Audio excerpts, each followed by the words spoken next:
morning, everybody, and welcome back to the channel. I'm looking like a freak hot mess to start this week off. But hello, I'm Randa, and I'm back from vacation. It is Tuesday, August 9th. It is 2:20 p.m. This week is going to be a bit much. Just because I missed a whole day because we were in Chicago all day yesterday. We were supposed to fly back like midday yesterday, but we were trying to save money because the tickets to frickin' Chicago were so expensive. And so we were flying standby. And so we ended up not being able to get any standby flights on Monday, and we ended up having to buy a ticket for 9 o'clock at night. But then that 9 o'clock at night flight kept getting delayed, and it didn't take off until like 12:50 Chicago time. And so then we didn't get home until like 4 a.m. Like by the time we landed at like 2 o'clock and then got off the plane, came home, whatever. It was like 3 o'clock, 3:30. Got to bed by 4 o'clock a.m. Mountain Time.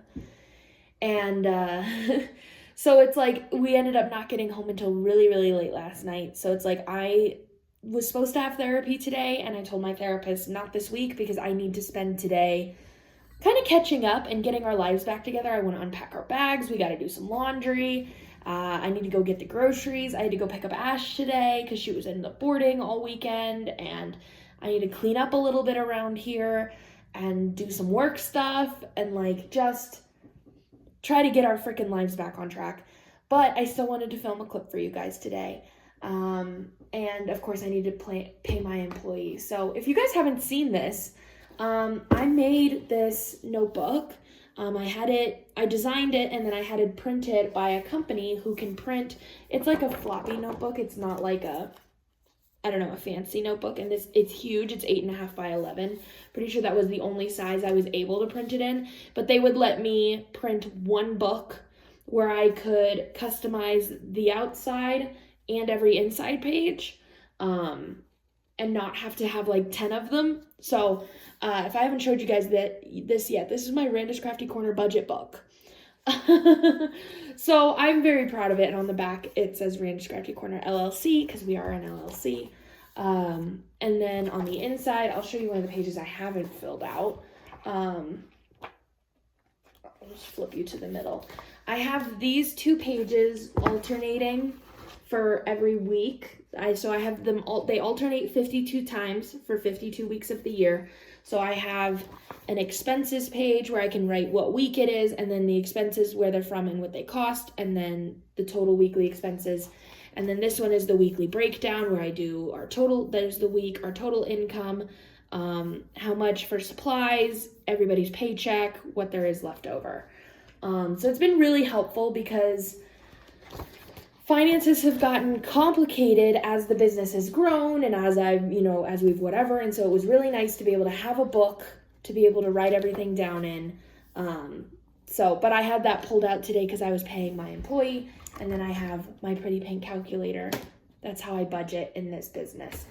But anyway, just wanted to show you that. So we had a fantastic weekend. We went to Chicago to visit Perry's family. We left Thursday, like midday Thursday, and then like I said, came home really, really late last night. So we spent 5 days there, which is oh my god which is the longest trip we've been able to do for a long time. Perry took Thursday, Friday, and Monday off, so we usually only go there for like a couple of days or something, but we did an extended trip this time. And it was so much fun. We went to the cottage, is what they call it.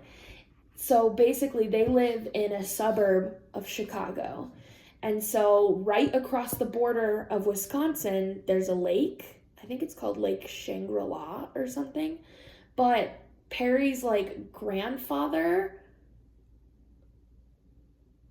like 100 years ago or something, built a lake house on that lake. It was the very first house that came up on the lake, but now it's a whole like subdivision. And that lake has been that house has been in their family for, 100 years. And it has now been passed on to all of the grandpa's kids, which is, you know, Perry's mom and her sisters and brothers and stuff. And Perry grew up on that lake. That was their, like, sometimes they call it the summer house. Sometimes it's, you know, they spent summers there on the lake, water skiing, jet skiing. They have a pontoon boat. They have a speedboat. They have a jet ski. They've got paddle boards. It's a fantastic place. It's really a lot of fun. And Perry grew up there. And so it's, like, very sentimental to him. And it's the second time that I've been to the lake house with them. And we spent most of the weekend there. I think we went up there on Friday and then came back like Sunday afternoon. It was a great time. Very hot, very humid in Chicago and in Wisconsin right now.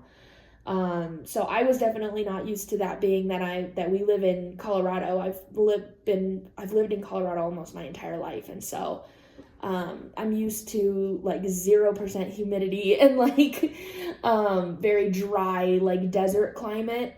And so when I go to a place that's very humid, I feel like wet all the time. I hate it. But I did get used to it after a couple of days. And the lake house doesn't have any AC. So there are portable AC units in the bedrooms. Thank God, because I don't think I'd be able to sleep there if there wasn't. But the rest of the house is in AC, and so, but you just go jump in the lake and like you're fine. But yeah, it was a really great time. We did a lot of jet skiing. They have a rope swing, somewhere around the lake, and, did some tubing, did some skiing, water skiing, had a ton of fun. It was a good time. And then, came back home and went to all of Perry's favorite Chicago restaurants that we don't have here, like Illuminati's, which is a pizza place for anybody who doesn't know, and Perry's favorite Chinese place, which is called Uncle Mao's, really tiny place in the suburbs of Chicago. And then we went to Portillo's, which is, they have Italian beef sandwiches, very Chicago, and we don't have any of those here. So we had to go to all of Perry's favorite Chicago places. And I've really grown to love beef sandwiches, Italian beef, Chicago Italian beefs. And I've always loved Illuminati's. We go to, it's a pizza place where you have like true Chicago pizza. And I've always loved Lou's. So, since the first time they took me there. So it's cool. I like getting to see. And of course his parents are still married.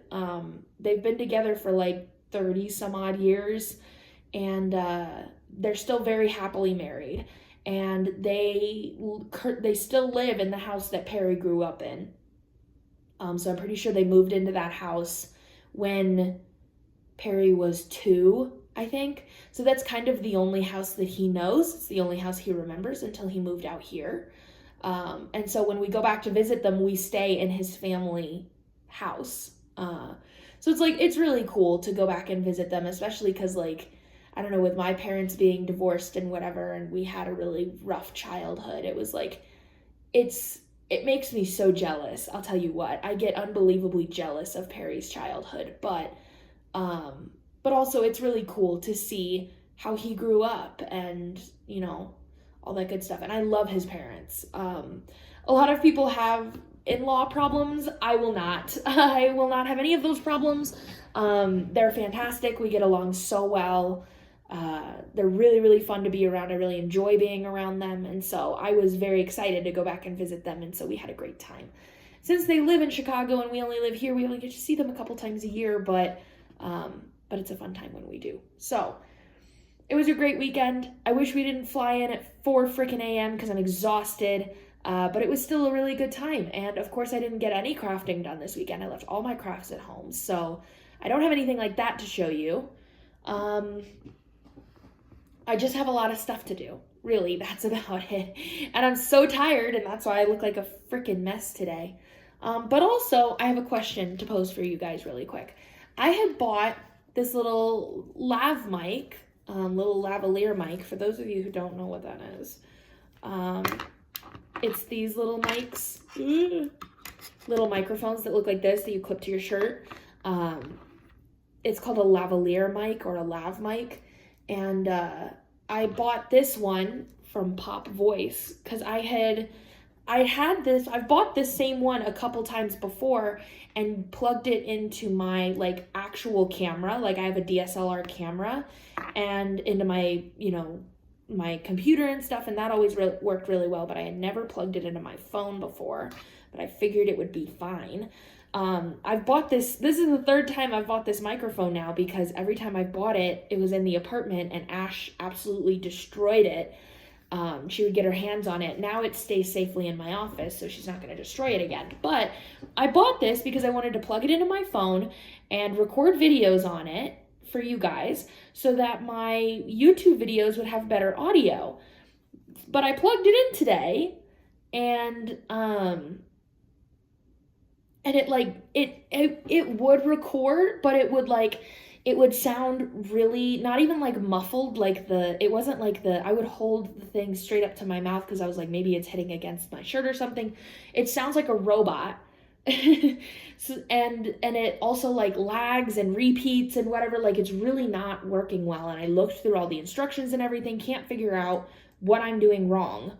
And so if any of you guys have this microphone or a lavalier mic in general, if you have a YouTube channel, and you have any idea what the fuck I'm doing wrong, I just plug it in. I don't know. I have an adapter that goes into my iPhone, and then because see, this is what's so annoying. As you guys know who have iPhones, they don't have an aux jack anymore. So this is what comes with it. So I have my little dongle that adapts it, and this is what they say to do the instructions. You put it in the dongle and then plug it into your phone, and they say it should work. And I'm like, it's not working. And I read all the instructions and all their little tips and whatever, and it doesn't work. So I don't know if it's really just not quite compatible with my phone or what, but, and maybe I need to try plugging it into my computer and see if it can record audio there, or if it's like a microphone problem, or if it's like a phone problem. I don't fucking know. But if you guys have any tips, help a girl out, because I'd like some better audio, and I bought a freaking microphone, but it didn't work. Anyway. I don't have any crafting to show you, but I do have a Reddit story. So, and I don't have a crafting wow either, because I don't fucking feel like it. But I do have a Reddit story. So let's do that real quick, and then wrap it up for today, because I have too much to do. So this is a good old Am I the Asshole? I just pulled a brand new one. This was posted 4 hours ago. It's already locked. The comments are locked. And I don't really know why. Oh, locked due to incessant uncivil comments. Oh no! This is gonna be bad, isn't it? It was posted 4 hours ago in Am I the Asshole? And it says, am I the asshole for making, in quotes, my boyfriend eat fast food for a week? Okay. My boyfriend grew up in a house that valued outdated gender norms. The women were always responsible for cooking and cleaning, so he didn't learn how to do any of that for most of his life. That is, until he moved in with me after college. He's been good about a few things. He doesn't mind helping with dishes or handling the laundry. But one of the things I can't seem to get him to do is learn to cook. The only thing he can do is microwave frozen meals. He can't even boil pasta.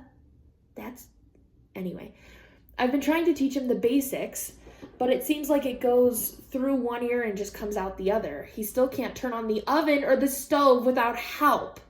Oh no. The toaster is too complicated for him to use, he claims. The toaster? You mean where you just... Is that toaster? Oh no. Doesn't know how to boil eggs, cook rice, or even how to measure out ingredients using measuring cups. Oh, Ollie is crying. I can hear him yelling out there. I just don't understand why he can't grasp this, but is fine with other things. Here's the part where I may be an asshole. I went on a trip 2 weeks ago for work. I'm in charge of buying groceries. We have separate accounts. And I realized how expensive his frozen meals actually are, $3 to $4 for each. I said screw it and bought the easiest ingredients I could find for a lot cheaper for him to cook on his own. He doesn't like leftovers, so me cooking ahead of for him was out. He doesn't like leftovers. Before I left, I sat him down once again and gave him a very long lesson on using the oven, toaster, and stove, as well as how to boil/scramble eggs, toast a piece of toast. I'm sorry, you had to teach, oh my God, boil rice/noodles and heat up pasta sauce. I also taught him how to pan fry things like onions and other veggies and how to tell when they were ready. In case he didn't want to cook for both lunch and dinner, I also bought things to make salads and fixings for sandwiches. He didn't have to cook anything, he just had to make a sandwich. I come back a week later and he is angry. He claims I practically left him to starve and how I know he has trouble cooking. I retaliate, saying I showed him what to do, and I get a whole range of excuses. Setting up the oven/stove temp is too complicated. He cut his finger chopping onions and couldn't chop any until his cut healed. He only likes the salad kits, so everything is balanced. Apparently, he only ate sandwiches, canned goods, and fast food for a week. He thinks I'm a major asshole for not telling him I'm not buying his frozen meals and leaving him alone to fend for himself. On one hand, I do think it was shitty of me to not tell him I didn't buy his meals, and as someone who grew up in a home pretty much only on boiled hot dogs and veggies and only properly learned how to cook after moving out, I do feel for him, but at the same time, after a few months of not getting the simplest concepts, I'm left feeling partially justified in my actions. So Reddit, am I the asshole? I wonder if, we're going to find out, I guess. I wonder if the uncivil comments were towards him or towards her. Because I'm curious about this. They're probably towards him. Because that's ridiculous. So, listen. That's ridiculous. I never really learned how to cook either. I do know the basics though, and most of the reasons, I think, you know what, let me change that. I think I know how to cook, kinda, not like crazy stuff, but I know how to survive. I know how the stove works. I know how to make pasta. I can boil some pasta and I can heat up some pasta sauce and boom, you've got some pasta. I'm not sure I think I could, but I'm not sure I would trust myself with making steaks or anything where you have to make sure the inside temperature is correct. But I could Google it and figure it out. So it's I'm really not the cook either. I never really was taught how to cook. Again, I was taught to do the basics, and that was kind of it. And so my boyfriend does all of the cooking in our house. He is the chef. I am the cleaner. I clean the house and he cooks. So I do the dishes, I clean the house, and he cooks and does the yard work. That's kind of how we split things up. And so while I can understand you've never had to learn how to cook before, this is brand new to you, because I have felt the same way sometimes where I'm like, Perry, I truly don't know how to do this, but it's never babe, I don't know how to turn on the oven. I've never went that far, but I can get that to an extent. His parents never taught him how to cook, but she's trying to teach you how to cook. And I'm kind of confused. She didn't tell him, I might need to go back, because she didn't tell him, I went on a trip 2 weeks ago for work, I'm in charge of buying groceries, Yeah, so she bought the groceries, and then it says, before I left, I sat down once again and gave him a very long lesson on using the oven, toaster, and stove, as well as how to boil scrambled eggs, toast a piece of toast, blah, blah, blah, blah, blah, heat up pasta sauce. So you bought the groceries, and then you taught him how to cook using the groceries that you bought. So how did he not know that you didn't buy his frozen meals? did he just not connect 2 and 2 together, that you were teaching him to cook because you didn't buy him the meals? Did he not look in the fridge at any point before you left? Like, how did you miss that? I'm getting a little confused there. If you like truly hid the fact that you were not buying his frozen meals simply so that he would be forced to fend for himself, then you might be a tiny bit of an asshole. Just a tiny. But he's really doing the most here. That at least when Perry has taught me cooking things and stuff, I can then go forth and do said cooking things.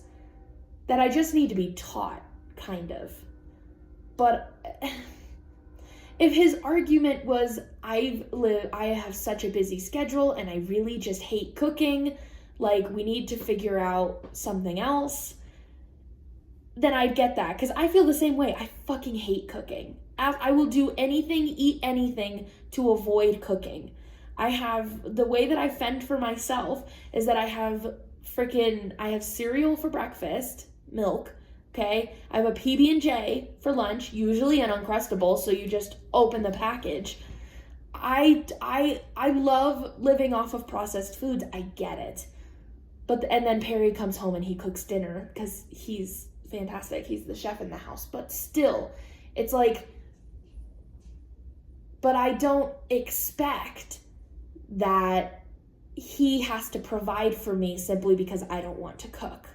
That's a me choice. I choose not to cook. I choose the fact that I don't like cooking. I'm a horrible housewife. No, I'm kidding. But still, he can't get angry at her for this. This is not her fault. This is not her problem, frankly. And especially when she has thoroughly tried to show you and you just can't figure out how to turn on the stove. You turn it, bro. That's how you turn it on. You know? Like, it seems like really the problem is not that he doesn't like to cook. It's not that he doesn't know how to cook. It's that he simply wants her to provide for him. And it gets angry when she doesn't. Because you can't... But then it's like, that's where I get a little bit conflicted. Because I go, I don't like to cook. And so therefore, Perry knows that if he left for the week, I'd be living off of cereal and Uncrustables and frozen dinners. You know, I'd pop a lasagna in the oven or something. One of the Stouffer's lasagnas that I don't have to cook. So he would know that. And I don't know. It's like, I think the difference is that I would be perfectly happy doing that I would not think he's not providing for me or whatever. And then, cause that's stupid. And then it's like this whole, he doesn't like leftovers. So cooking for ahead of him is not an option. Like, bro, you're really kind of getting picky here. And so it's like, but if Perry purposely went behind my back and didn't buy my Uncrustables, didn't buy my cereal, stuff that I eat because I don't like cooking, then I would go, hey, you know I don't like to cook. Why did you not? But I mostly do the grocery shopping, and so I guess that's never going to be a problem. But like I said, I guess if he maliciously hid it from me, I would be like, why? Why are you hiding my cereal from me? It wouldn't, that's what I eat. That's my routine. Why take it from me? So I guess it's hard because yes, he's being ridiculous, but I also can kind of get it that it's like, but I think if he said, look, it's a completely different story, because if he had said look, I just really don't like to cook. And so unfortunately this is what it is. And I will pay for my expensive frozen meals. I know that it's ridiculous. And so I'll pay for it because I really just don't want to cook. Then I think he'd have much more, then I think she would be the asshole for going behind his back. But the fact that his excuses are more like weaponized incompetence than they are like cooking just doesn't fit my lifestyle, then I get it. The top comment says, info, why you with some guy who can't manage to use a toaster? That's the thing, that's really the thing. And the next comment says, I'm much more concerned with the inability to measure something in a measuring cup. That's where it gets ridiculous, as if he was just like I said, if he was just like, no, I just really don't like cooking, and so I'll pay for the frozen meals or whatever, that's one thing. But he goes, I don't know how to measure. I don't know how to I don't know how to use a toaster. I don't know, and I don't like leftovers. How dare you? And then he gets mad at her for it. That's the thing, is that it's like, And the next comment that has the most rewards says, weaponized incompetence. Anyone can use a toaster. BF wants OP to cook for him forever. OP, not the asshole. You are not responsible for your boyfriend's food. Please consider if you want to be his free live-in cook. Also, nobody died from eating sandwiches for a week. Your BF is manipulating you into feeling guilty. Exactly. That if he just truly can't cook, won't cook, then you cannot bitch about eating sandwiches for a week or eating fast food for a week.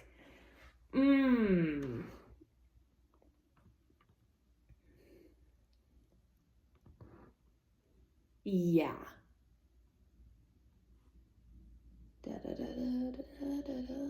Hold on.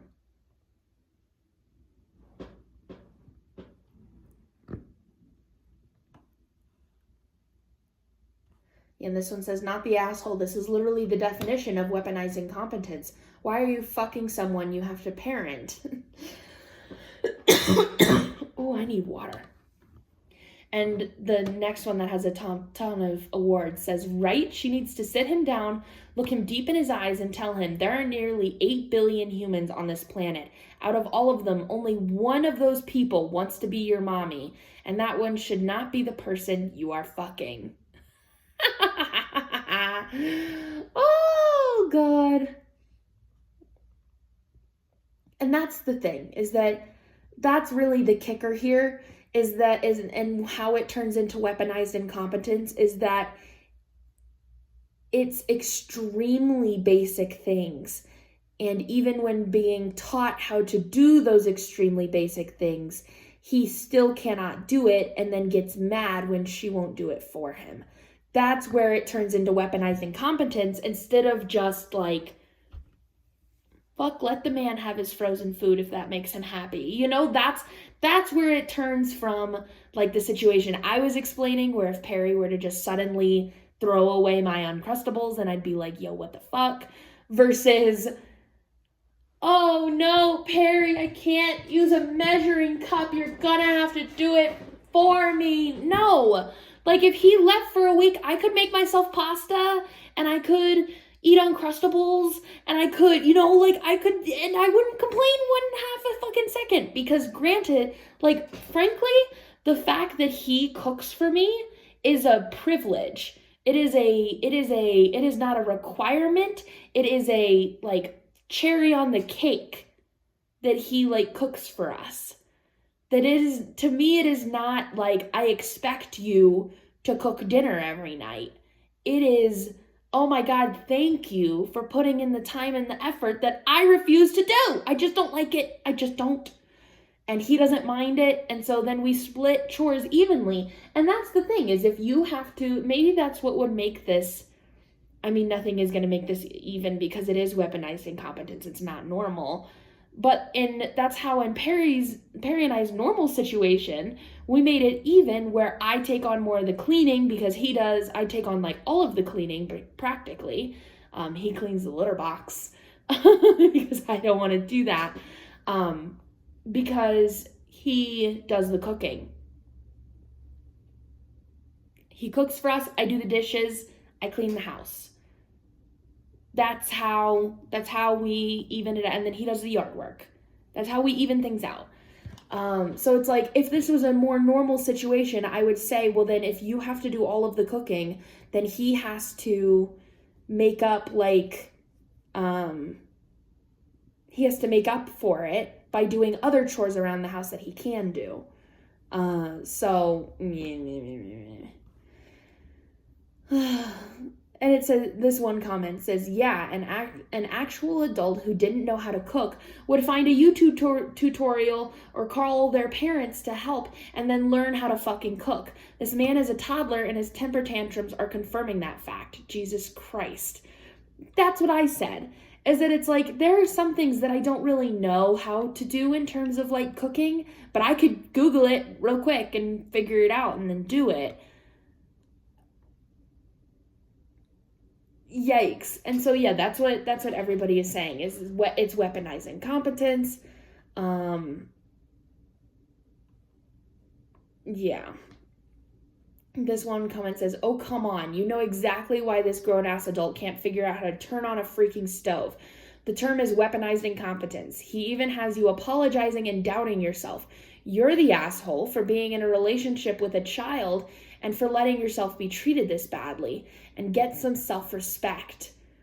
Ooh, they went, ooh, yikes. And then the next one says, a little bit of victim blaming here. She isn't the asshole, yeah.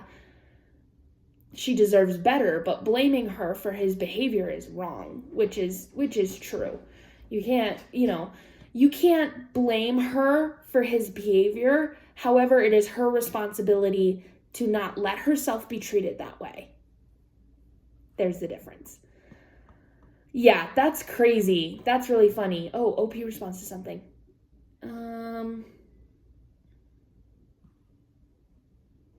Hold on, I have to find. Oh, could you please provide a link to the toaster you owned? I'm really trying to wrap my head around how someone can't understand a toaster. And OP responds and said, I am not sure what model, but I know it's a KitchenAid. It's silver if that helps. It was a gift. And they respond and say, but like, are we talking a toaster where you place the item in the slot, adjust the timer if necessary, push down and wait for it to come up? And OP says, yes, precisely. So it's a standard, because there's a difference between a toaster oven where you basically like it's like a miniature oven. You preheat it like an oven. It has a door, you put stuff in, toaster oven, versus it has 2 slots, you put bread in it, you push the thing down, and you wait for it to come back up. Pop. Toaster.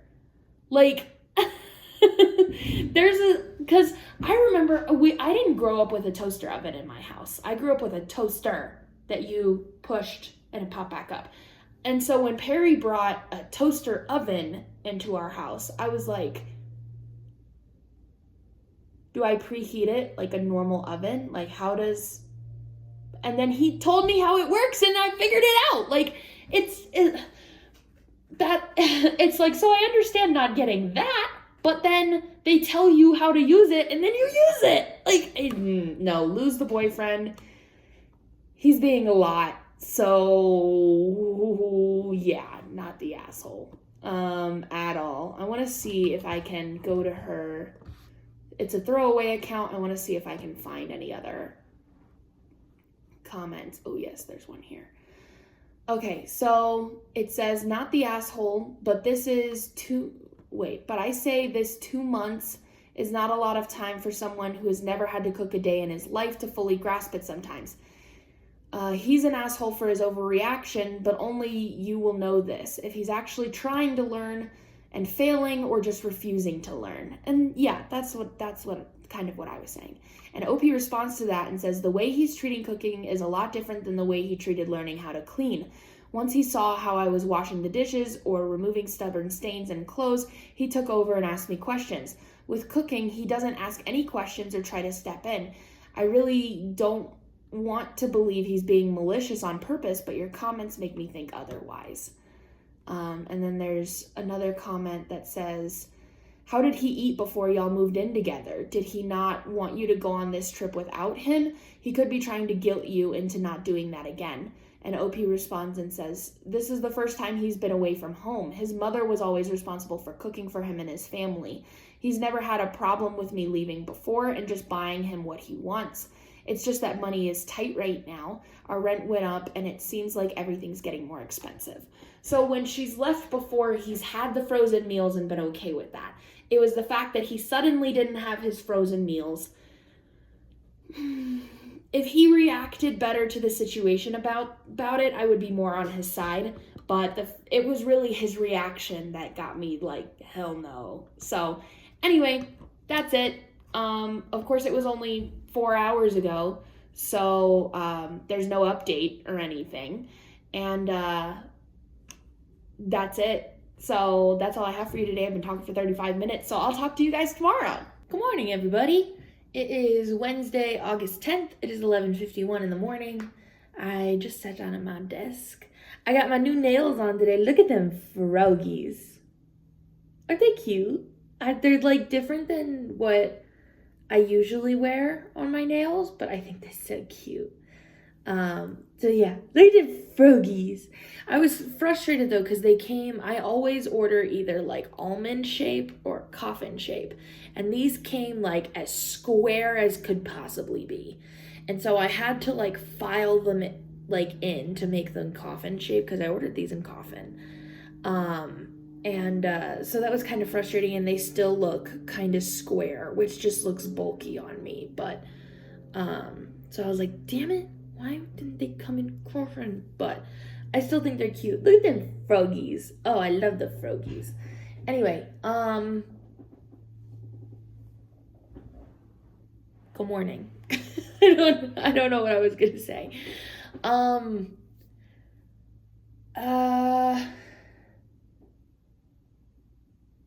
Yesterday was a lot.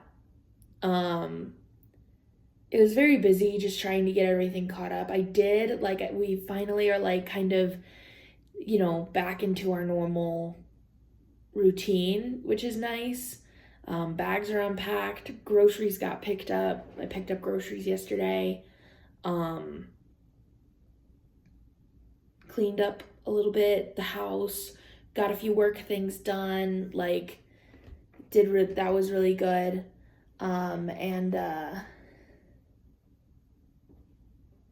And yeah, so, but because of that, I'm tired. And also, I don't know what in the world was going on with me last night, but my brain was just racing and I was getting stuck in these, I was getting stuck in these internet rabbit holes that I couldn't stop. I couldn't get my brain to shut up. And so I, was up until 2:30 or 3 in the morning, so that also could be part of why I'm so tired today.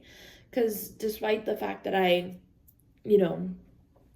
went to bed at 2:30 or 3, I was up at 9 a.m. So didn't get very much sleep, which is also probably why I'm so freaking tired. But nonetheless, we're here. I've spent the morning kind of just hanging out. I was stitching a little bit. I was watching my show. I ate breakfast. Just because, I'm freaking tired. But there are a few things that I want to get done today. So that's what we're going to do. And so, like I said, I'm going to show you my stitching. Because I did do a little stitching last night and a little stitching this morning. So here's where I'm at. I have finished this little school. And then I finished the path that comes all the way down. This is where it ends.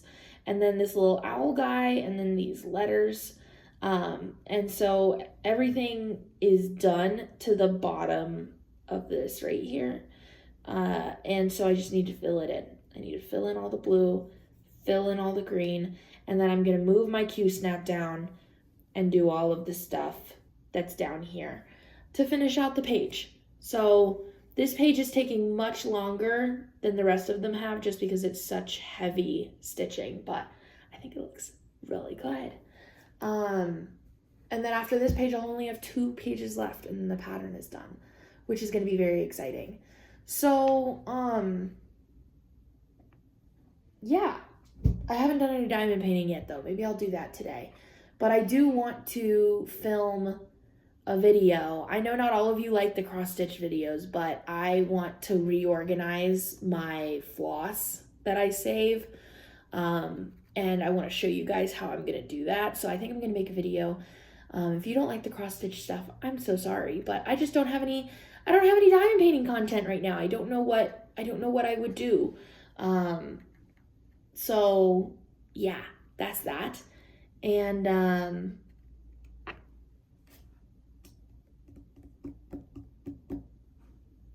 I think that's kind of it. So I have a few work things I want to do today, film that video, but like nothing crazy. And then tomorrow, I don't quite know yet what I'm going to do tomorrow. Work again, I guess. Like I don't have anything planned. I was supposed to meet with my employee this week, but that's not going to happen. So I'll just be over here working a little bit, and then on Friday I think I'm gonna have lunch with my mom, which is gonna be a good time. So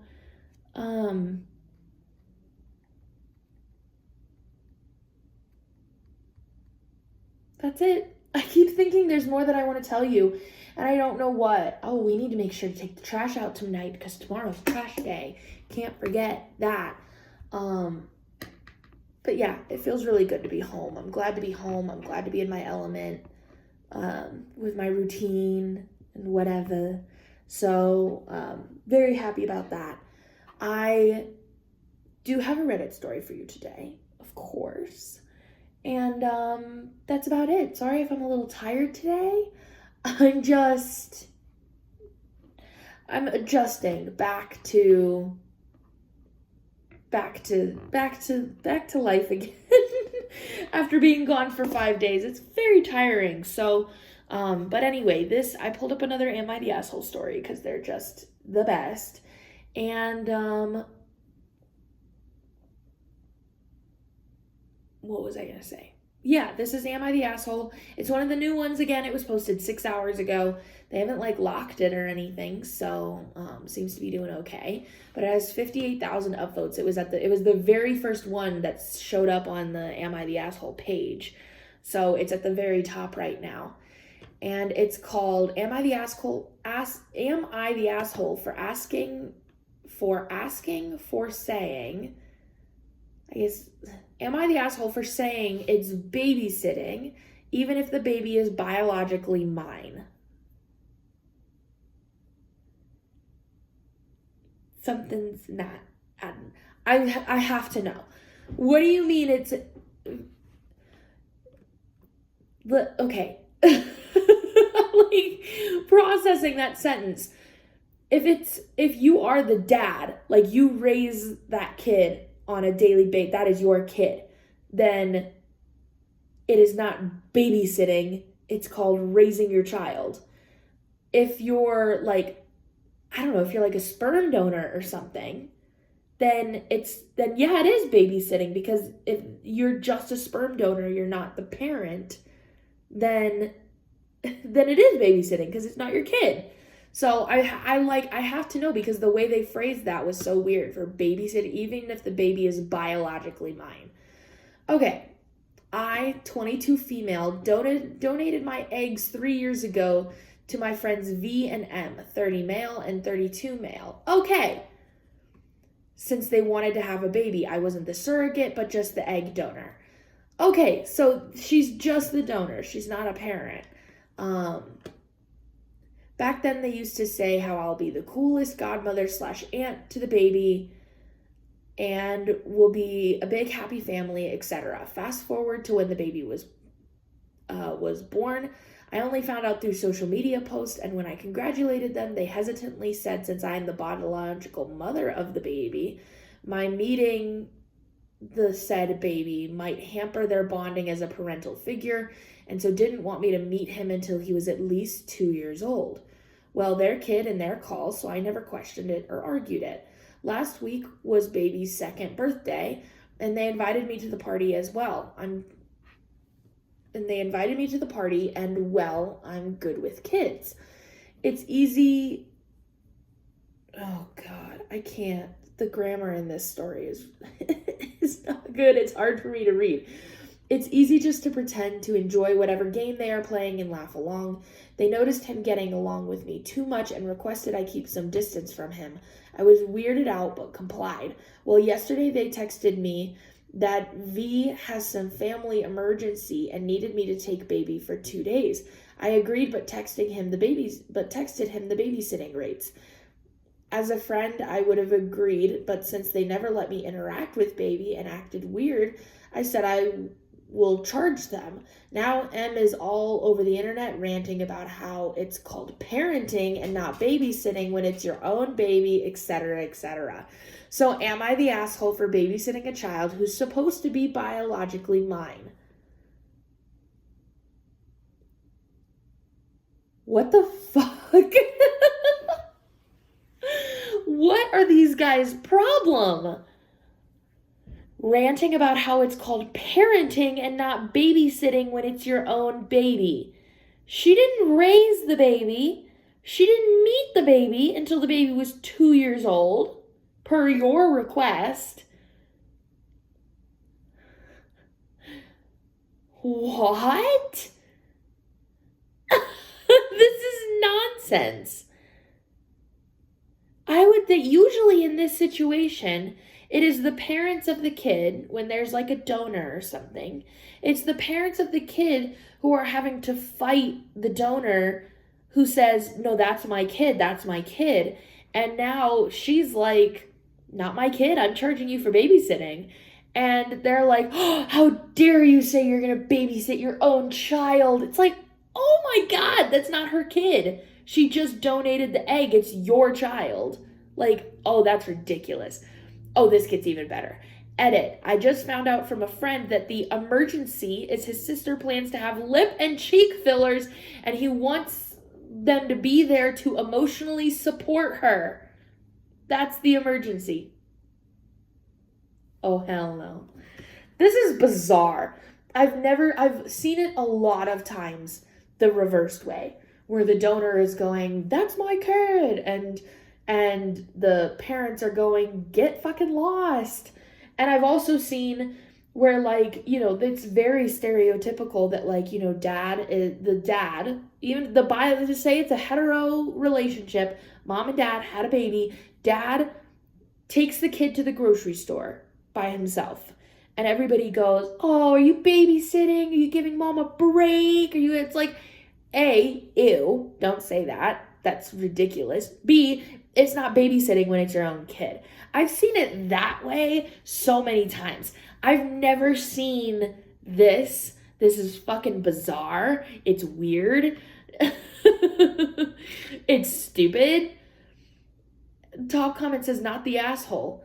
They made you a stranger to the baby, so why would you consider it your child? It's one or the other, gentlemen. Yeah, exactly. Next comment says this, but also I would distance myself from them, and also I don't think / know that you have any written agreement, but make sure that they don't screw you over for child support, not the asshole. Oh, for the love of God. Oh yeah, the next one says, on the bright side, egg donation has to be done through a clinic, so there will be plenty of paperwork on this one. Okay, good. Let's see. See if there's anything good.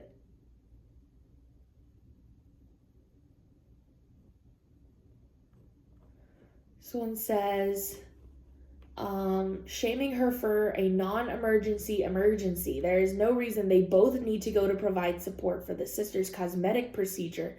And if they do, there's no reason they can't take the child with them. One can be with the sister while the other keeps the child busy doing fun stuff. Exactly. And it's like, I think it's weird, but I don't think the problem in this story is that they had to like go and whatever. because the problem is that, okay, you can choose anybody to babysit the kid. That's fine. That's not the problem here. The problem is that you expect her to do it for free because it's biologically her kid. And that's the problem here. When she was like, no, it's not my kid, I will do it, but I'm charging you for it. And like, oh, hell no.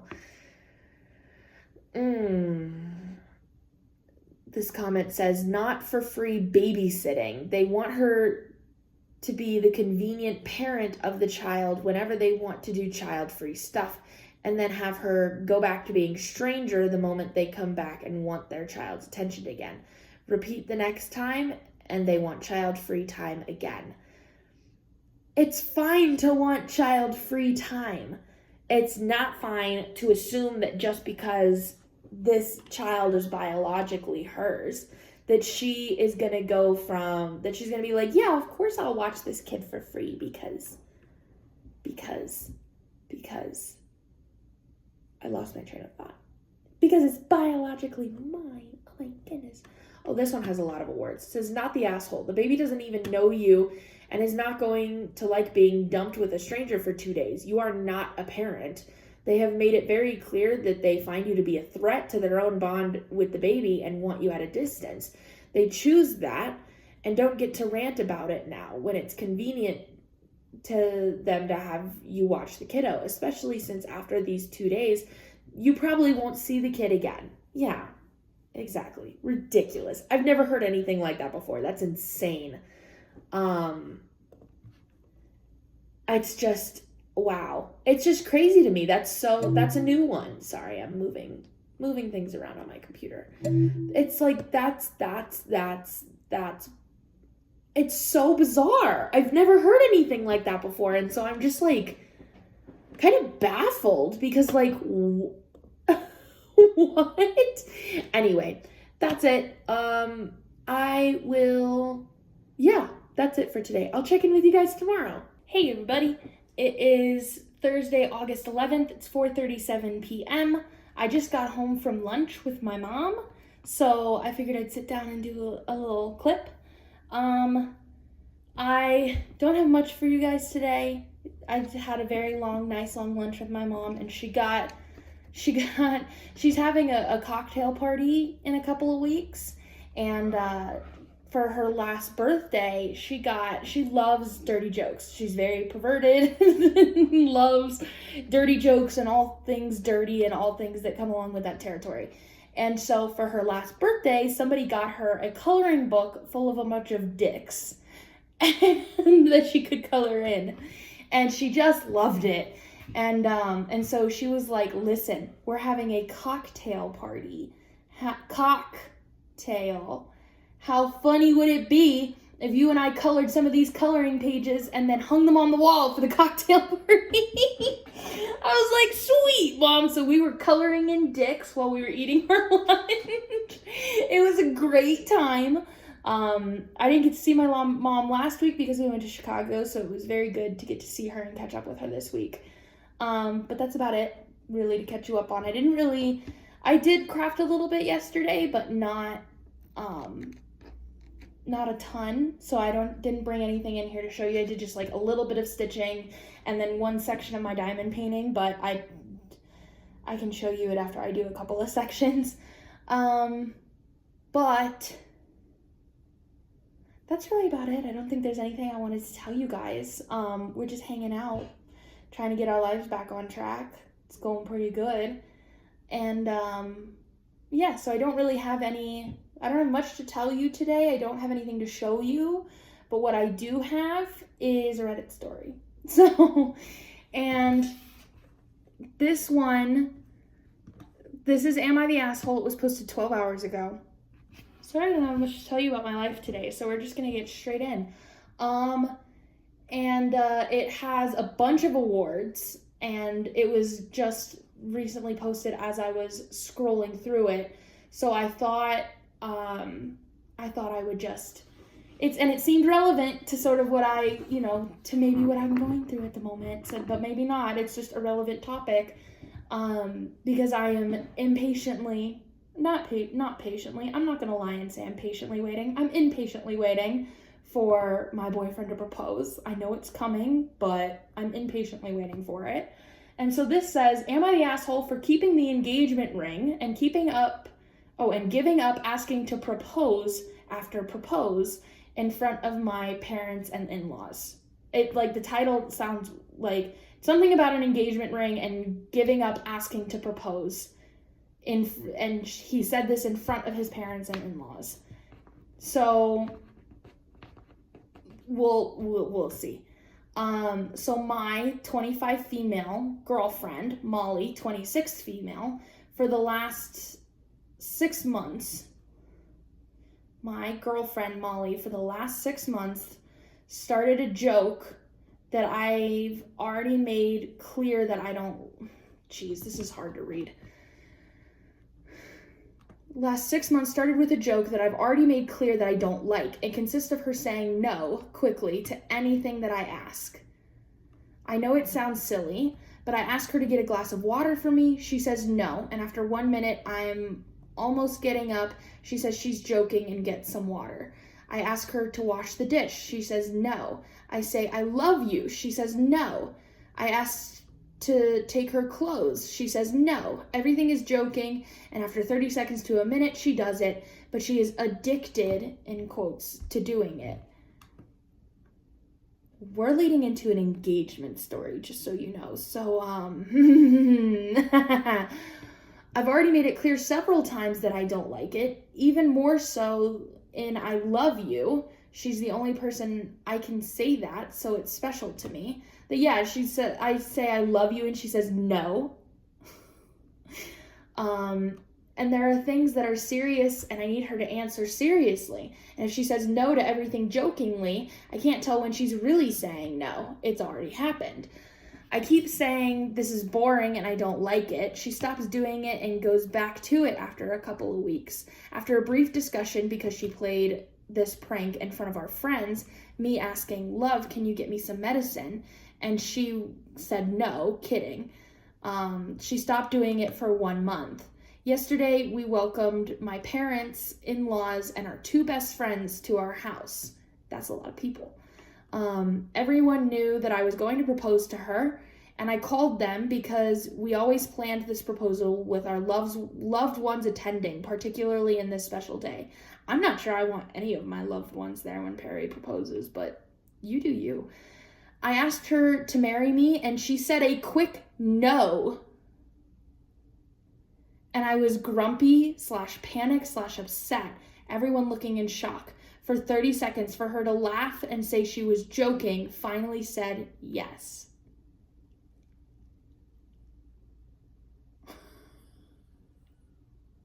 Hell no. Oh, God. Okay, I was so embarrassed and ... disappointed. I put the ring back. Put the ring back in the box and said I'd take it out to cool off. I guess take it outside to cool off. I didn't even let her say anything. She kept texting me, no answering calls, saying that it was just a joke and that I knew she always did that. She said that I left a difficult situation in the house because it was very clear that I had given up on propose. This is so hard to read because the grammar is so bad. Because it was very clear I had given up on proposal, I guess, and did in front of my parents and in-laws. She stressed that I was making the situation uncomfortable because of a silly joke. Well, I slept in a hotel, and I'm still in it. My parents supported me, but my in-laws called me an asshole for giving up on proposing, disproportionately humiliating their daughter. I just really think there's times for jokes, and that moment wasn't clearly. She knew I didn't like it and decided to do it anyway. Am I the asshole? No, you're not the fucking asshole. This would drive me insane. This would drive me insane. And with, little daily things, like Perry and I don't know, do a version of this, I guess, that it's like, that like, hey, babe, can you get me a glass of water? And it's like, oh, me, I would never get you a glass of water. And then, but it's very obvious it's a joke, and then and then he gets up and does it. And it's like, it only happens with very, very small things every once in a while. It is never like this. That would drive me fucking insane. And saying no, doing your little no joke during a proposal?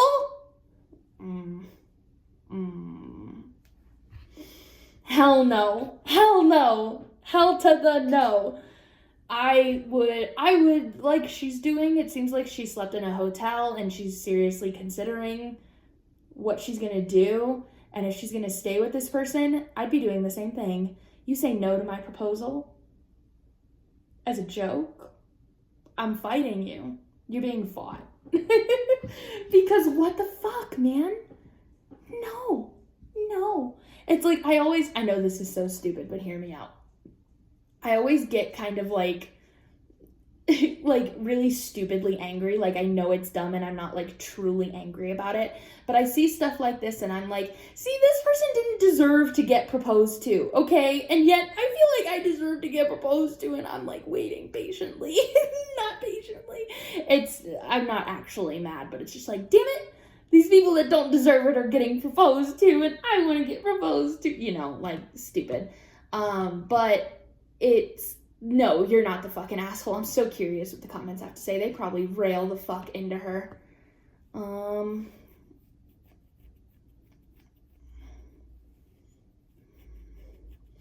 Okay, it says, OP has offered the following explanation for why they think they might be the asshole.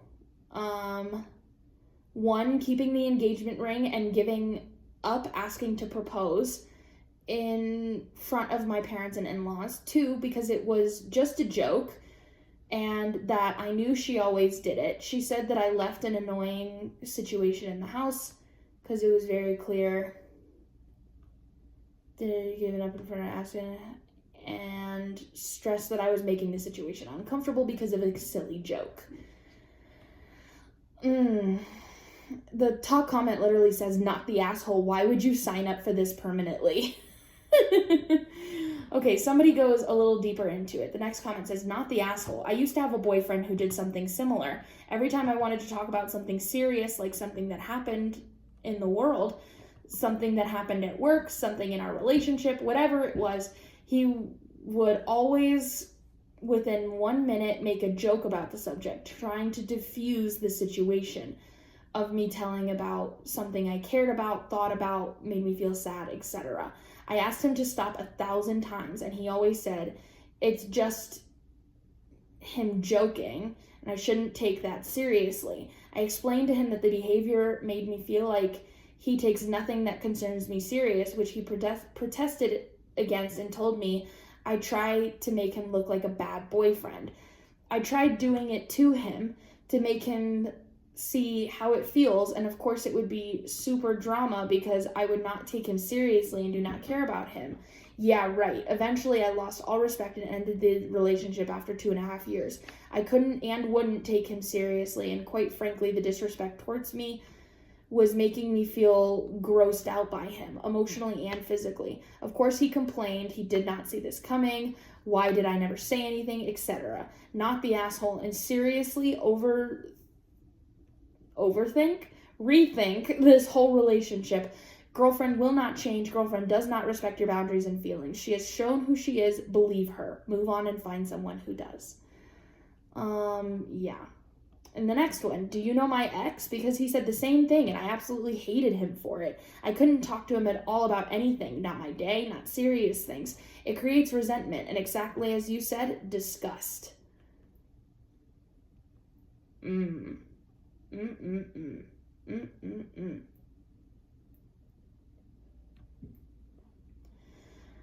Yeah.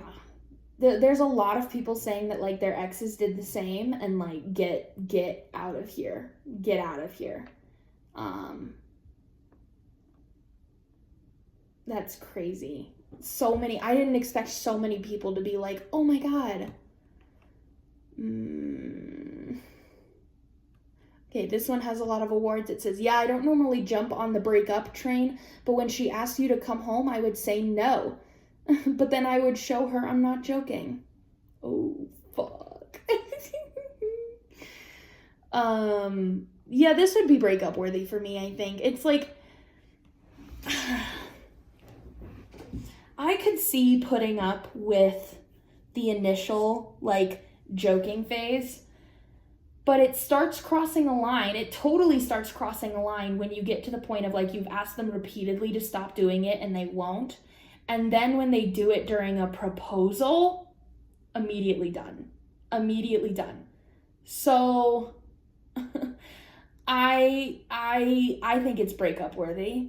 because it shows that they have no respect for you and your thoughts and your feelings. It just, and so it's like, nope. It may be something silly, but it shows a lot, and it becomes immediately not silly when it's for something as important as a proposal. Jeez.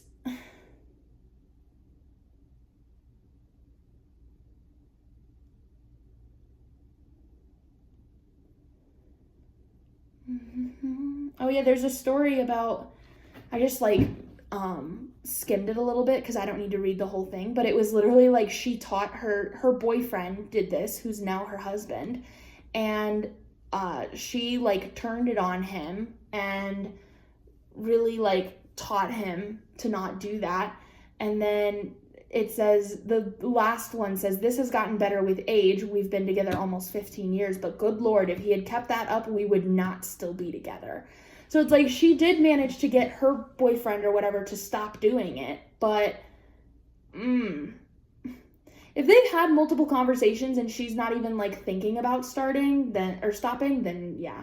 This one has a big red box around it. That's how I know it's important. It says, not the asshole. Your girlfriend just learned a much needed lesson as why you don't joke and say no when you mean yes. And you are not making the situation uncomfortable because of a silly joke. She is.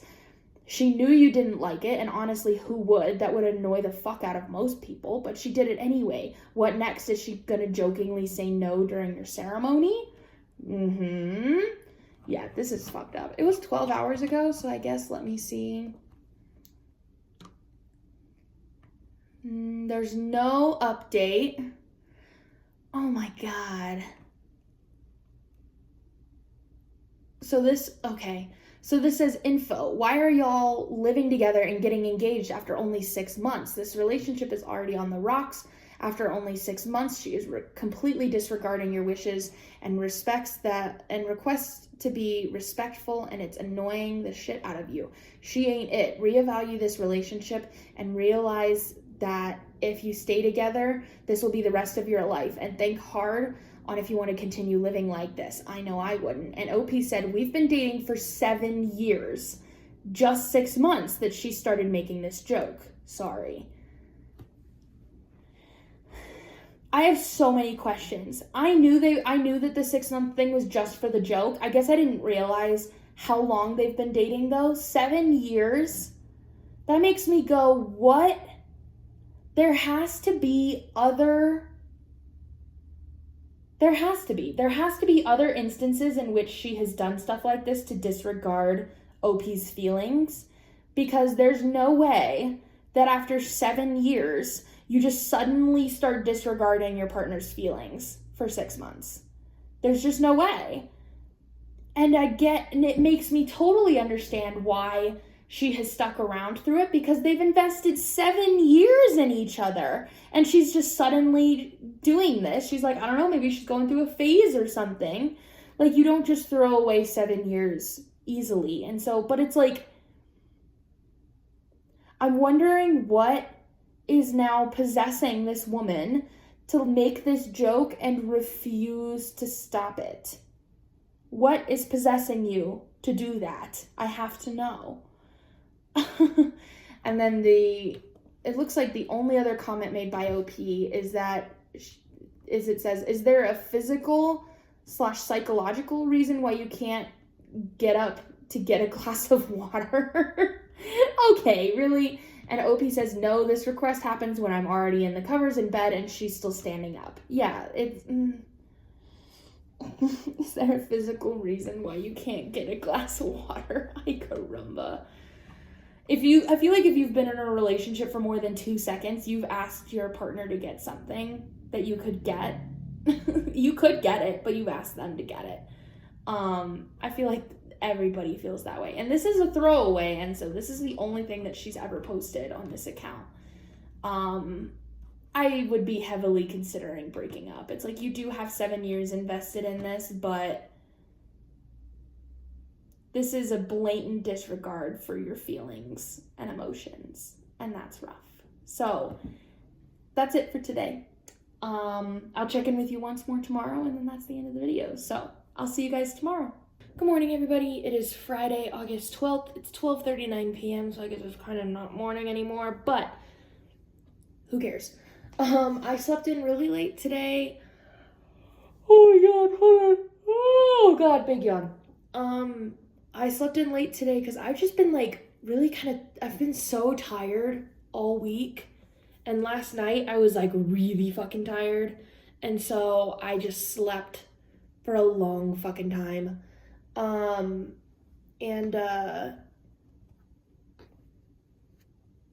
I'm still kind of tired, but thank God it's Friday. That's all I have to say. There's been a good amount of stress this week, so that would make a lot of sense as to why I'm tired, but it's okay because we're moving right along. I do have a few work things that I want to get done today. So that's good. But other than that, that's really all that I'm doing today. It's Friday, so it's date night in our house. So Perry and I are going to go on date night, and then I have no idea what we're going to do this weekend. We'll figure it out. So, but it's nice because we don't really have anything planned. I think the only thing that's really on the schedule is that one of Perry's friends from his work, one of Perry's coworkers, whenever his motorcycle has a problem, his friend's motorcycle has a problem, he always brings it to Perry and then pays him to fix it. So he'll be bringing his bike, I think, tomorrow morning, and Perry's gonna fix it. So it'll be a good time. And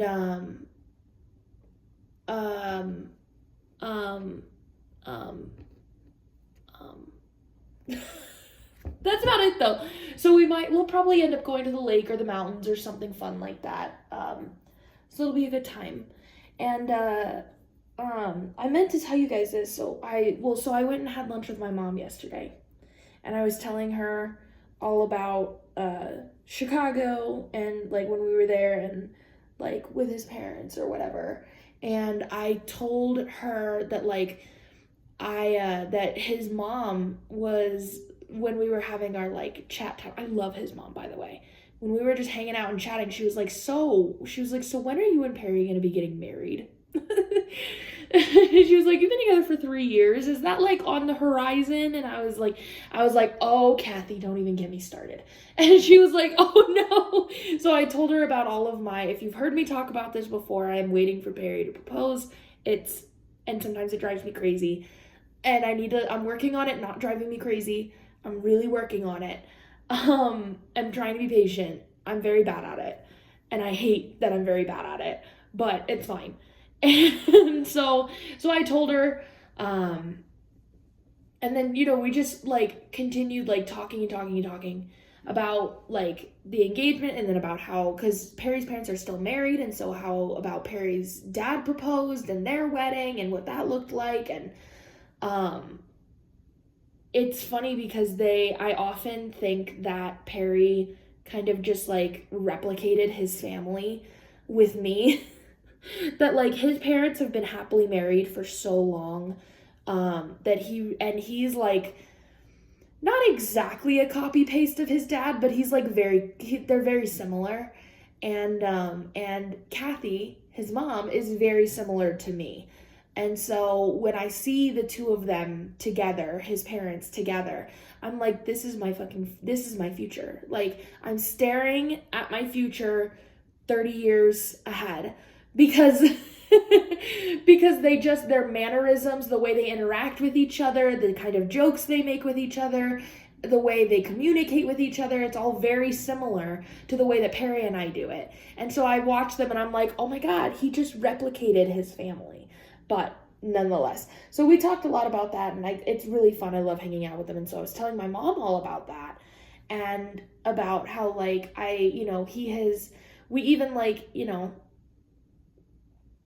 we went to a jewelry store actually for a completely different reason. That we were his brother wanted to get sized for a ring that he wanted, just for funsies ring. And because he didn't know what a size was, so he wanted to go get sized. And so we went in there with him, and while he was getting sized, Kathy and Perry and I are all sitting there looking at engagement rings, which was just hilarious. And we're looking at engagement rings for him and what he might want, and then my side and whatever, and we're all looking and talking about it. And so it's like, I know it's coming. He's told me it's coming. And so I can't help myself. I don't think anybody can help themselves, but look out for little like hints of when it might happen, or that like, or you know, whatever. And so I was telling my mom, I was like, I've had this interesting like feeling, this interesting like thought. And I was like, it could be completely backed by a whole lot of nothing, but it could be, you know, I was like, I can't help but like think of these things. And I was like, so recently, so Perry, for his job, he is salary, but he also gets like bonuses. So a couple times a year, he'll get a big check. And it just so happens that his big check, his bonus, came like last week. It was like, I think he told me it was like $800 or something like that. And then right around this same time, I don't know if other states are doing this right now, but in Colorado, every like taxpayer is getting like a tax refund, kind of, that they're sending everybody who files what's it called? Filing like separately, like filing for you, yourself, and I gets $750 and $750, and then everybody filing joint gets, I think, $1,150. And I don't know if they're doing this in other states right now, but they're doing it in Colorado right now. There must have been like some mess up with the taxes, and they're like paying everybody back. And so I got my check for $750 in the mail, and unfortunately, it's very sad because I have to just shove it into my business savings account to pay taxes at the end of the year. So they hand me back money, and it's going to go right back to taxes, which is kind of sad. But Perry is also going to get $750, and he hasn't gotten his yet. But I've asked him, because I do this every time he gets a large sum of money. I was like, ooh, what fun thing is Perry going to do with it? We don't really like share finances yet. But he knows everything about my finances, and I know everything about his. And so it's like, we don't technically have a joint account yet, but we do like collaborate on that kind of stuff. But then like, his money is his money, and he does what he wants with it. And then my money is my money, and I do what I want with it. As long as we both mutually pay our bills, then we can do whatever we want with the rest of it. And I've always loved that we do it that way. And so when he gets a big chunk of money, I go, ooh, what fun toy is Perry going to buy? You know, is it going to be a dirt bike? Is it going to be a new toolbox? Is it going to be another jet ski? Like, what fun thing is Perry going to shove in our garage? And so when I asked him about the bonus, his bonus check, and he said, I think I'll just shove it in savings because I really want to like, you know, beef up my savings a little bit. And I said, okay, sounds fantastic. Sometimes he does that. Sometimes he doesn't buy a toy, and sometimes he shoves it into savings. And then I mentioned something when I heard about the $750, and I was just sort of like poking fun at him, that I was like, you know, because for anybody who doesn't know, I don't want a real diamond. I would actually feel very guilty if he got me a real diamond, and because I know how unbelievably expensive they are. And to me, it's not worth it. I don't care about it being a real diamond or not a real diamond. And so I told him, get me a moissanite. Please, for the love of God, get me a moissanite. And that way I can get a bigger carat, and you're not like spending a crap ton of money. Because I think I would really love like a 1.5 carat diamond. And I want a solitaire, and I want a 1.5 carat solitaire. And that's like $20,000 or something. 30, like, no, I'm like, boy, I swear to God, don't you fucking dare.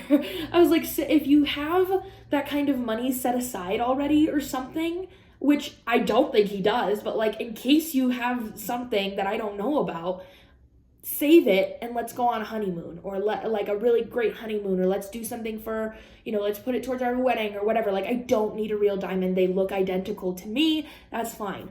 And so all of the engagement rings that I want are within like the 500 to 700 range, because I want a really good band so that it'll last for like 7 gajillion years. But then like the stone itself, I don't really care what it's made of. And so I told him when I heard about the $750 coming through, I was joking with him and I was like, that's kind of like the perfect amount of money to make like a really important purchase, like hint, hint, nudge, nudge. And he just chuckled at me and then we moved on. And so then when I asked him, what are you going to do with the $750? You have the $800 now, what are you going to do with $750? And he said, I think I'm going to go just shove it in my savings as well. And I really didn't think much of it at the time until I like thought about it for a second, and I was like, that is so uncharacteristic of him that sometimes he does shove money into savings, but I can't imagine that he would come into that large of a sum of money and not buy some sort of toy. Like, he usually says he's going to put it in savings and then ends up at least using some of it to buy a toy, and then the rest goes into savings. And so to get 2 large checks back to back and say that he's going to put both of them into savings is just a little uncharacteristic for him. So it could totally be that he's just going to shove it into savings. Or it makes me wonder if he's going to use one of those checks to buy an engagement ring, and that's why the other one goes into savings and then he buys something with the... It's just my, like, I'm too excited, I can't handle myself thought, but it could totally be backed on nothing. So it was just a thought that I had, and then I got excited, and so I need to stop having those thoughts. But nonetheless, I'm getting better. I'm getting better as I, like, talk myself through it, of, like, being patient. And a lot of you guys commented and talked about how it was hard for you as well while you were waiting. And so it's like, it was very validating to hear that I'm not the only one who, like, feels like she's gonna lose her mind sometimes, like, thinking about it. And I wish I wasn't like that. And so I'm working on it and I'm getting better. I really am getting better. But of course it would be a lie for me to say that I'm not, like, excited and not, like, looking for little hints, and that, like, I don't love to, like, talk about it. Like, I love to talk about it. I could talk about it all day, every day. And when I do get a ring, oh my God, you guys are going to be, like, the first ones to see it. I'm going to be fucking screaming. I can't even imagine. I'm going to tell you the whole story. It's going to be so fantastic. Yeah. It's going to be a damn good time. And Barry and I are only a month and a half away from our 3-year anniversary, and that's also very exciting. So yeah, it's going to be a good time. But it was actually, kind of funny because, like I said, Perry is, like, replicating his family. And and so when I was talking to Kathy about when Ron proposed, she was like, yeah, we were dating for, like, 3 years, and then he proposed, and then, like, a year and a half later, we got married. And I was like, that's hilarious, because that's kind of the exact timeline that we're following. It'll be, I assume it'll be somewhere around 3 years, whether it's 3.5 or whatever. It's somewhere around there, somewhere within year 3. Let's say that. And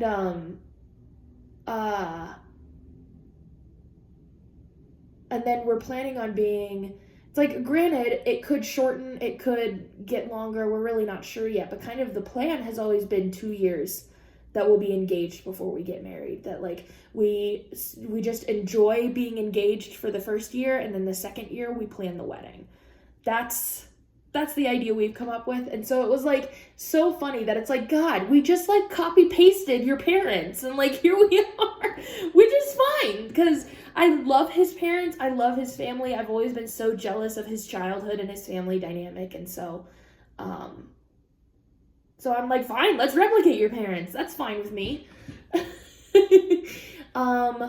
Let's do an Am I the Asshole story, shall we? Because I really don't have much else to share. I went to lunch with my mom yesterday, and it was fantastic, and I have some work stuff to do today, and I'm about to go get some pizza because I fucking feel like it. Usually when I meet up with my employee, we get Domino's pizza for lunch, just something quick and easy. And it, like, I never really used to get it that much, and then I started getting it pretty often with her, and, like, it reminds me how much I love Domino's pizza. It's stupid, but I do. And so it's like, we were supposed to meet up this week, and then weren't able to do that, and so now it's like, I want Domino's. Anyway, let's do a Reddit story. So I'm going to go get some Dominoes, and then we're going to have a grand old weekend, and that's going to be the end of this. So let's read a Reddit story. This is Am I the Asshole? Again, I just plucked it off of the very top of the page. It was posted 9 hours ago.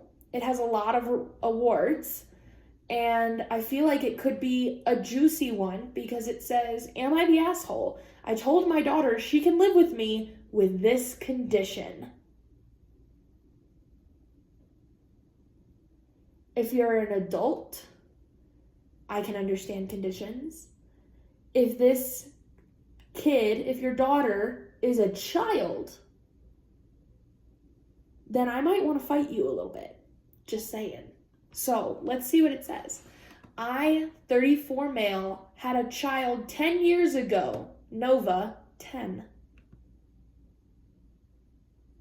This kid's 10. This poor baby girl is 10 years old. What condition?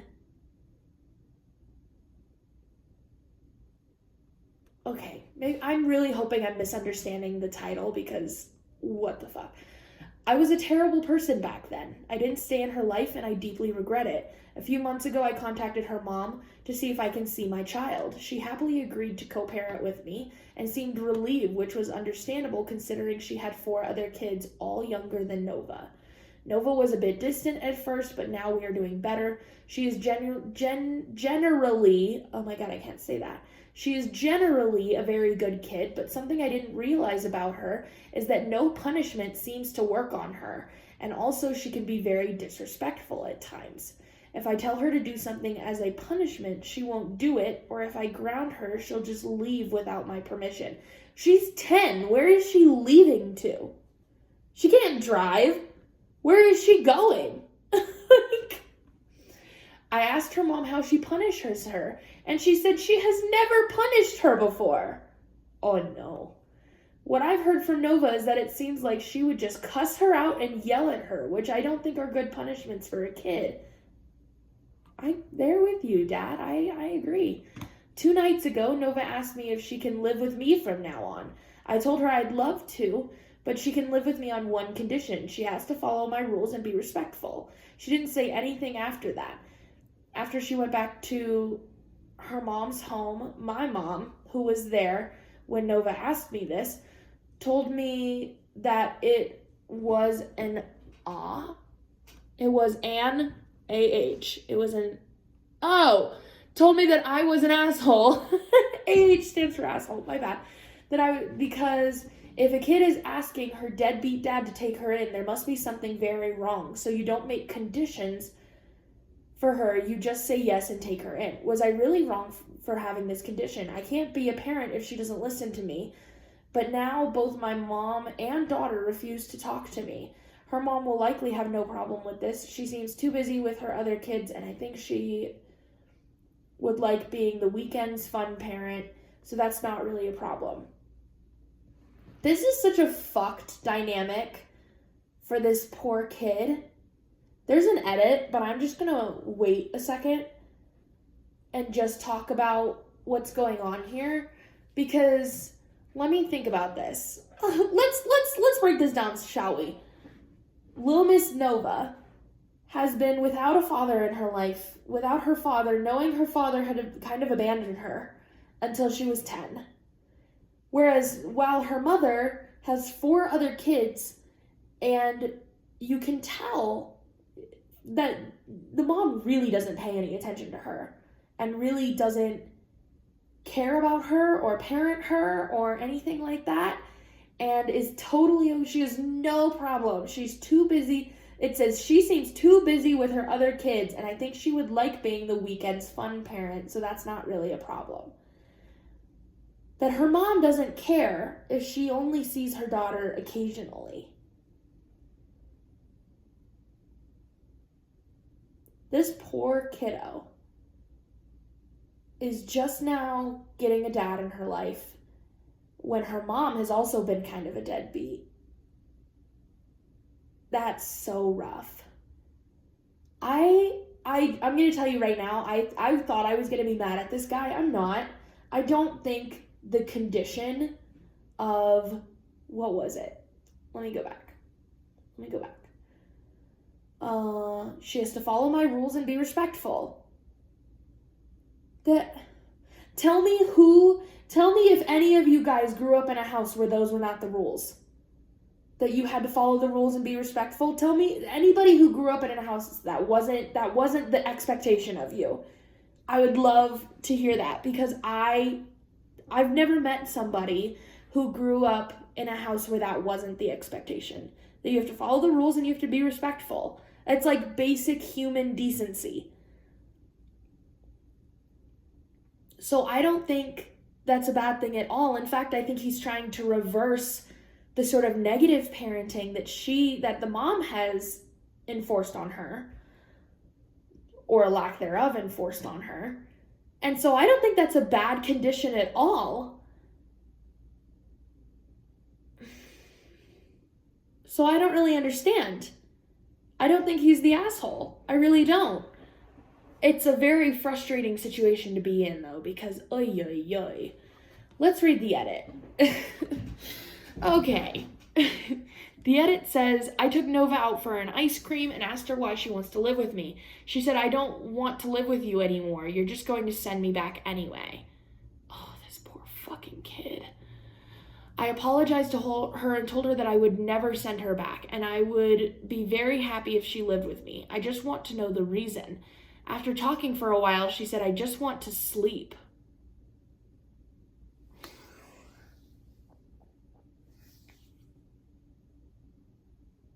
I don't know why this is going to make me fucking cry, but it is. Turns out she started coming to my home. Turns out after she started coming to my home, her mom gave her bedroom to her younger sister. One of them is a baby, and they cry all night and keep her awake. I told her I will talk to her mom and she will stay with me from now on, and that we are going to have some rules that I expect her to follow. But even if she doesn't, I will still love her and I won't leave her again. She said she is going to try, but she won't promise because apparently annoying me is very fun. I called her mom, and as I expected, she has no problem with this and is willing to let her live with me.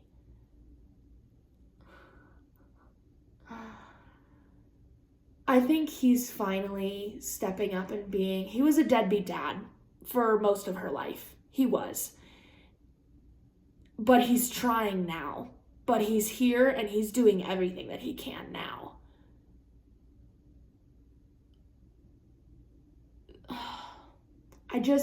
It's like, I don't want to blame the mom because I don't know what her life is like. It doesn't go into much except for the fact that she has 4 kids and she's very busy.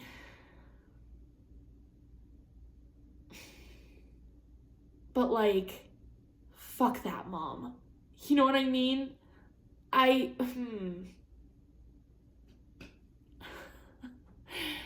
just feel so bad. Whether we don't know the mom's situation or whatever, it doesn't matter what it is. I feel bad for this kid. I feel so bad for this kid. This poor little baby. She's 10. She's a little baby. I remember when I was 10. My parents got divorced when I was 10. I was a baby. Like,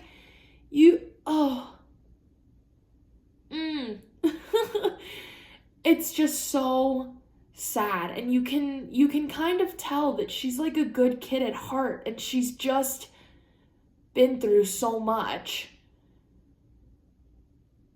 And it was all based in her fear. I don't want to live with you anymore. You're just going to send me back anyway. She's having so much like trust issues and abandonment issues, and this poor kid. I really would hope, this dad is doing amazing so far. What I would really hope that he would do, in addition to her coming to live with him, is to get her into therapy as well. Get her to a child psychiatrist. Because I almost kind of wish that I had been to a child psychiatrist when I was a kid and we were moving all the time or whatever. But then again, it wouldn't have ever been the same psychiatrist because we were moving over again. So I don't know how helpful that would have been. But still, I think it's helpful to not let those problems fester, and because this like reads abandonment issues out the fucking ass. And so it'd be really nice for her to like work that out while she's still a kid and not like carry that with her whole life. Oh boy, I can't wait to see what the parents say. I really thought this dad was gonna be the asshole. From the title, this guy sounds awful. But when you really get into the story, it just goes to show you can never judge a Reddit story by the title. Because oh my god, he's trying. He's trying. Yeah, I love it. He really is trying. Okay. Oh my god, this one says you're the asshole. Oh my god. Oh my god. The top comment 9 hours ago, tons of awards, says, oh my gosh, you're the asshole. I think you're trying to do what you think is best, but I agree with your mom. Your 10-year-old daughter living with you shouldn't be conditional. If it works for everyone, you say yes, then work on communication and discipline. You're not the only one who has to learn. She does too. If she had no discipline whatsoever, she'll be stepping into a whole different world, and it might be difficult to adjust. She's just a kid who hasn't had the best or fairiest life by the sounds of things. You possibly hurt her and let her down, thinking that's all you care about, and you just don't want trouble. I wouldn't go so far as to call him the asshole, but I do get that point, that maybe he shouldn't have listed that as a condition originally. That you work on that once she gets there. You don't list that as a condition, because obviously she took that as, you're just gonna send me back anyway. And so it's like, thank God for their second conversation that kind of saved things. So I can get where they're coming from, that maybe that wasn't the best idea, but I wouldn't go as far as to call him the asshole, because he's trying. He's really trying. He's trying to do the best. And that's what this comment says, is I think you're trying to do what you think is best. But yeah, now that I get that. I do get that probably wasn't the best way to approach a 10-year-old who has already had like a rough life and some abandonment issues. Yeah, I can see that, but I still wouldn't go as far as to call him the asshole, especially because he came back with a conversation afterwards and like kind of fixed it and talked it out with her, which I think helped a lot. And the next comment says, I agree, but OP, please take parenting classes. Kids need structure and limits, but they don't need constant punishment. You've been a parent for a few months, and with all due respect, you have no idea what you're doing. None of us do, but most of us have 10 years of practice before having to parent a 10-year-old. Read some books, sign up for classes, please.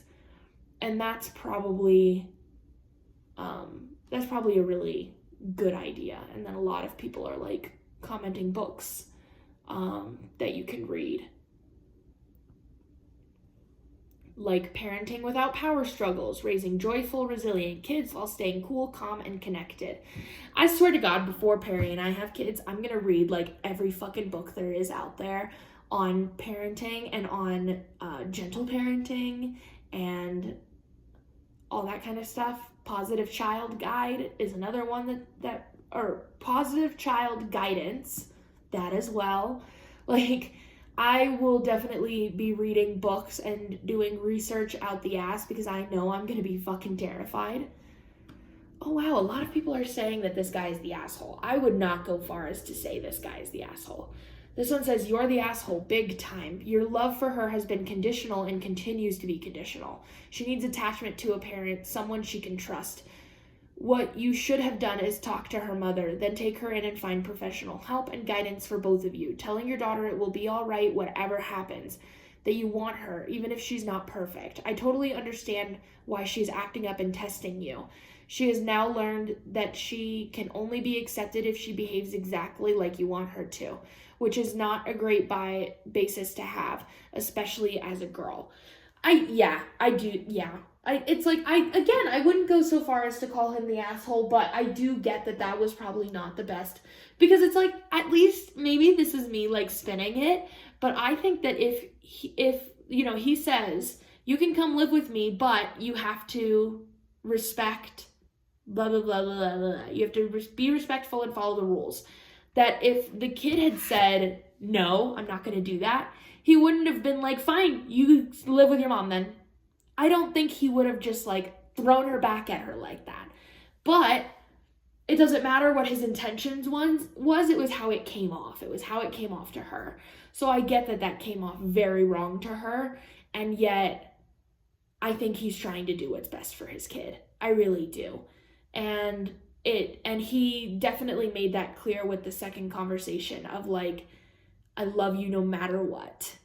And I think that was good for her to hear. So while I agree with all of this, I wouldn't call him an asshole. I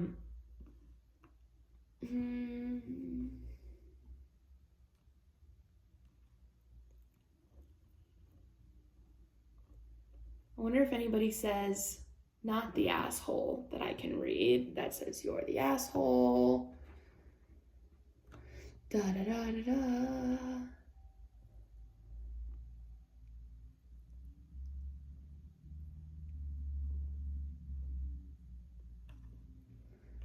Oh, here we go. Here's a different perspective. This one has a big red box around it, some awards. This is a good one, and I think this is going to be a good one. Let's see what it says. It says, everyone sucks here, except for his 10-year-old girl. For those of you who don't know, for Am I the Asshole, you can vote you're the asshole, not the asshole, or everyone sucks here, which means that everybody in the story sucks.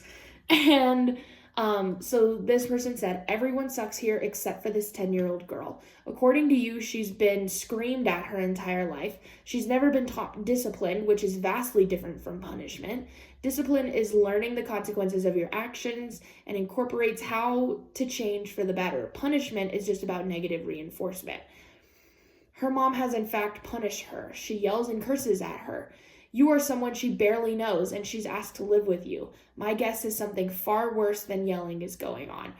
And when asked this question, your first instinct is to tell a 10-year-old you barely know, grasping at a way out and a way to be loved, that she has to follow rules.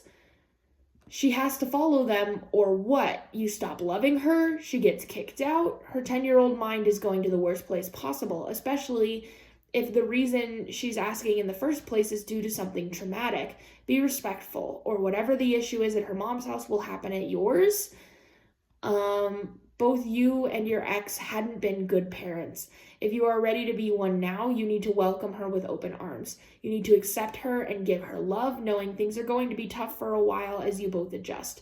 You show her patience and what love is supposed to look like, especially when she doesn't follow the rules. You establish a routine and teach her how to deal with conflict and consequences. You find outside help so that you both have an outlet to help process this huge life change. You learn from others how to parent, and then you parent your child. And you absolutely look into why she asked you in the first place. I think that's a really good way to say it. Everyone sucks here. But if I had to choose who is the asshole between this guy and the mom, it's the mom, for sure. Because even though this guy might have made a mistake with how he conveyed this to her, he very obviously cares, and she very obviously does not. So that's where I'm sort of getting my perspective, is like between the two parents. Yikes. But also, I can at the same time completely acknowledge that the way that he propositioned that to her, it was not right, despite the fact that I do still stand by the fact that it's completely normal to expect that out of your children. It was not the right way to go about it with her. So if I made it seem like that was the A1 way to go about it, that's not what I meant. But yeah, it's only been 9 hours, but there was an edit, but let's see if there's anything else on his account, maybe some comments. There is a comment from him. Okay. The comment says, what are you punishing her for? How often? For how long? Punishment should be few and far between and not an automatic go-to. Lots of parents want obedience and compliance and then punish when they don't get that. Parents need to stop setting unreasonable... Good morning, motorcycle.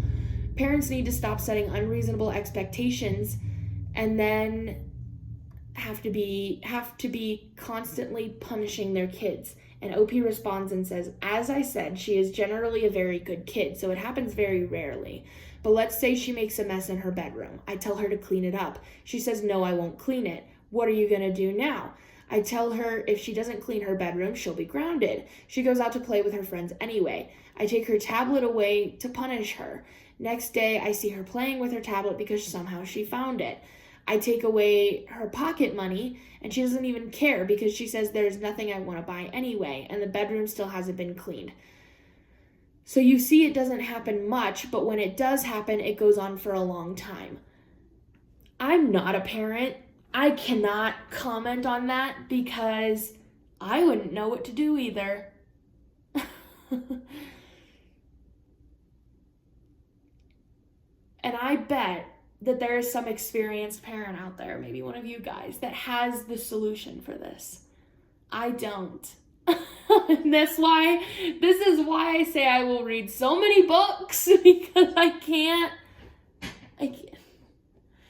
It's like, I would say maybe try to like talk and reason with her and explain why you want her bedroom clean and have a conversation with her about it and let her say her side of the story and see if you guys can't come to a conclusion from talking it out instead of immediately, you're not going to clean your room, you're grounded. I've only been grounded twice in my entire life. One of them was for not brushing my teeth as a kid and lying about it. And then one was for like stealing my friend's mom's car and bringing alcohol when we were all underage and none of us had our license. There were like 8 of us in the car, like really bad. And I got grounded for 2 months for that. But grounding was always like the last thing my parents went to. And it sounds like this was his like immediate reaction was to ground her. And so it's like, I feel like, I wonder if you could have a conversation with her about it, but I also wonder if she's not at that point of like trust with you yet, that she'd be willing to hear you out. I don't know. I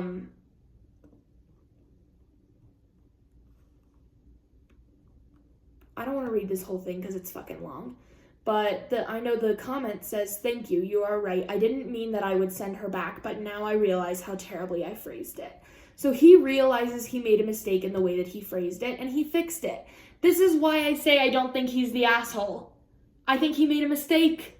I think that's like an honest mistake. I think that's very different. Anyway, I've been talking for 37 freaking minutes, so I'm going to end here. I hope you guys had a great week and that you enjoyed this vlog. I know it was kind of short and kind of, maybe not short, but like short on the number of days and like a little crazy. Oh my god, I didn't show you my crafting. Look at my cross stitch, y'all. I finished the filling in the green part here, and now I'm filling in the blue. And then I get to move my Q-snap down and do down here. So big things are coming. Anyway, now I'm gonna end it. I hope you guys have a great weekend, and I promise next week will look a little more normal. I love you all, and I hope you have a great rest of your day. Bye!